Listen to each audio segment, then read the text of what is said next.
राम राम भाई, सारे भाइयों ने। भाई आज मैं अपने डेयरी लोन के बारे में बताऊंगा। जो गवर्नमेंट आपने भैंसा के ऊपर लोन दे रही है, जो कि गाय भैंस और बकरी पालन का इच्छुक है, वे भाई इस वीडियो का माध्यम से भैंस लोन के बारे में जानकारी प्राप्त कर सके हैं। तो भाई सबसे पहले आपने बताना चाहूँ, भैंस लोन के ऊपर गवर्नमेंट 50% सब्सिडी दे रही है। और ये सब्सिडी अलग अलग कैटेगरी का हिसाब से है, जैसे एससी के लिए अलग, ओबीसी के लिए अलग और जर्नल के लिए अलग।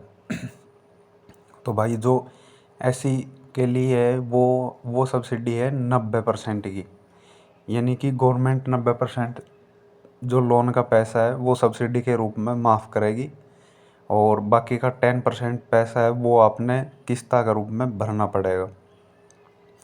और ओबीसी के लिए है वो सब्सिडी 50%, जिसमें आपने आधा पैसा लोन का माफ़ कर दिया जाएगा, और आधा पैसा है वे आप लोन का सब किस्ता का रूप में आपने वापस भरना पड़ेगा। और इसके बाद है भाई जर्नल जर्नल के लिए 25% की सब्सिडी, जिसमें आप 25% यानी कि 100 रुपया का लोन है तो आपने 25 पैसा आपका माफ़ कर दिया जाएगा, और 75 पैसा भी आपने किस्ता का रूप में वापस भरना पड़ेगा। तो इसके लिए भाई सबसे पहली जो प्रक्रिया है भैंस लोन की, उसके लिए आपके पास या तो ऑलरेडी भैंस होनी चाहिए, या आप पहले से ही पैसा को अरेंजमेंट करके भैंस ले आओ। अगर उसका भी आपके पास भैंस नहीं है और पैसा भी नहीं है, या इसी से ही आप अपना वो बिजनेस या डेयरी चालू करना चाह रहा हो, तो उसका एक अलग उपाय है, वो मैं आपने इस वीडियो में आगे बताऊंगा। तो भाई सबसे पहला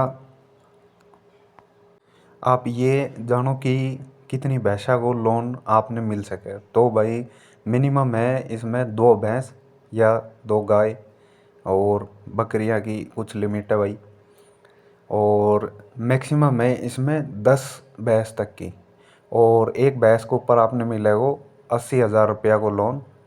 और गाय के लिए है जैसे 60,000 या 50,000 की कुछ है, और बकरियां की भी जैसे 5,000 रुपये बच्चा, या ठीक है, और मुर्गी के लिए भी।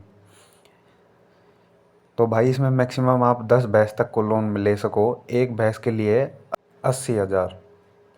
तो अब आप देख सको भेड़ बकरी इनके लिए भी है। तो भाई इसमें जो डॉक्यूमेंट है वे है आपका आधार कार्ड, फैमिली आईडी, बैंक खाता, पशु शेड की photo, bank NOC, pan card, जाति प्रमाण पत्र। और जर्नल के लिए भाई कोई जाति प्रमाण पत्र की ज़रूरत ना है। तो भाई अब आपको जो सबसे पहली कार्रवाई हुआ अगर वो है बैंक की एनओसी की।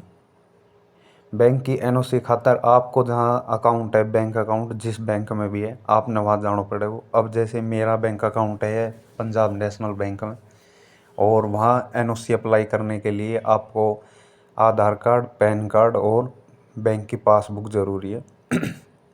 उसके बाद वो आपने बैंक के एनओसी देंगे, और उसका कुछ चार्जेस है। जैसे अभी मेरे पास से उन्होंने 236 रुपये लिए, तो उसके बाद आपने जाना है सीएससी सेंटर के ऊपर ये डॉक्यूमेंट लेके, और सीएससी सेंटर वाला आपका लोन के लिए अप्लाई करेगा।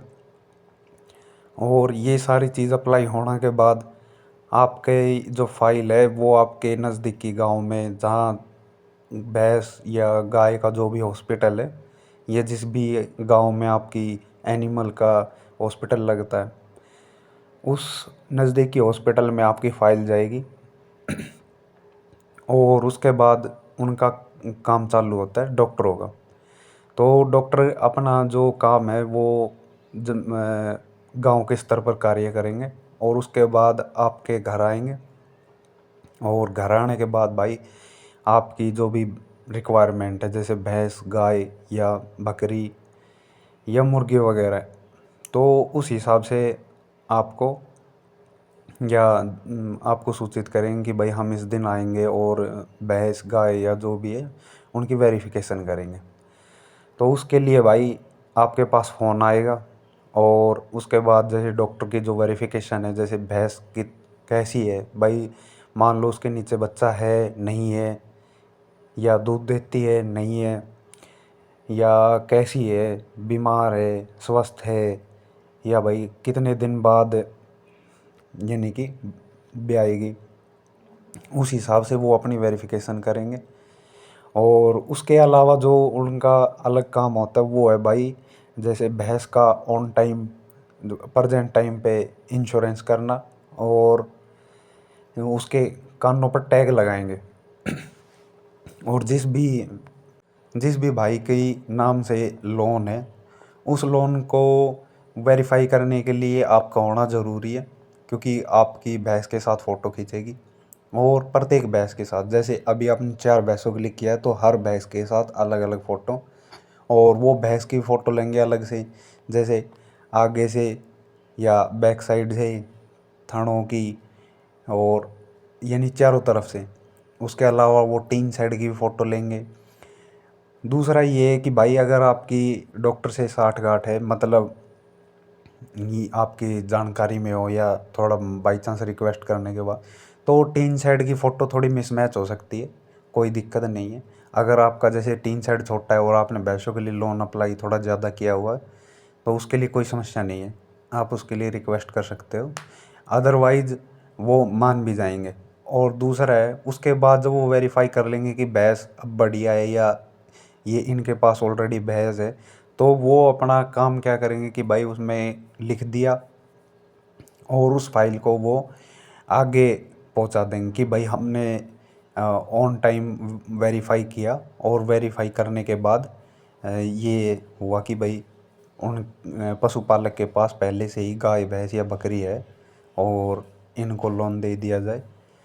तो उसके बाद भाई वो वेरिफिकेशन फाइल है वो जाएगी बैंक के पास। अब उसके बाद बचता है बैंक का काम।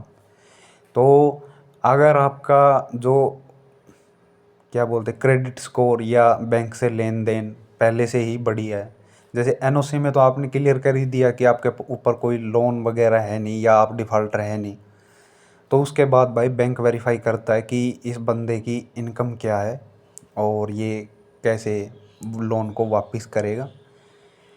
तो उस हिसाब से भाई वो लोन को क्लियर करते हैं। पर उनमें एक दिक्कत है भाई कि जैसे अभी आपने भैंस के लिए लोन वेरीफाई करवाया 10 भैंसों का, तो वो उनके ऊपर डिपेंड है कि भाई वो 8 भैंसों का करते हैं या 5 भैंसों का करते हैं। क्योंकि बैंक का ये मानना है कि भाई हम लोन तो दे सकते हैं, बट हम लोन ये देख कर देंगे कि भाई जो आदमी का चाल चलन है, जो कार व्यवहार है, वो बैंक के साथ कैसा है। और उसके बाद भाई बैंक आपको किस्तों के रूप में आपकी जो पेमेंट बनती है, जैसे 4 की बनेगी 3,32,000, 8 दूनी 16, हाँ तो 3,20,000, सॉरी 3,20,000 वो आपके खाते में किस्तों के हिसाब से आएगी। उस हिसाब से आप अपने डेयरी फार्म को या इसको बढ़ावा दे सकते हैं, और वो आपकी किस्त जो है वो आपको बता देंगे भाई कितनी भरनी है या किस हिसाब से भरनी है। पर मैंने जहाँ तक पता किया है वो है 18,000 रुपये 2 महीने में। तो आपको 2 महीने में 18,000 यानी कि महीने के 9,000, पर वो 2 मंथ में ही एक बार भरनी होगी। तो वीडियो अगर अच्छी लगी हो तो भाई ज़्यादा से ज़्यादा शेयर करो, और किसी भाई को कोई कमेंट हो कि भाई ये दिक्कत है तो वो आप मेरे साथ जानकारी साझा कर सकते हो। बट इसके अलावा भाई मेरे पास एक बढ़िया ऑप्शन है कि अगर आपके पास भैंस नहीं भी है तो आप एक बार कमेंट करें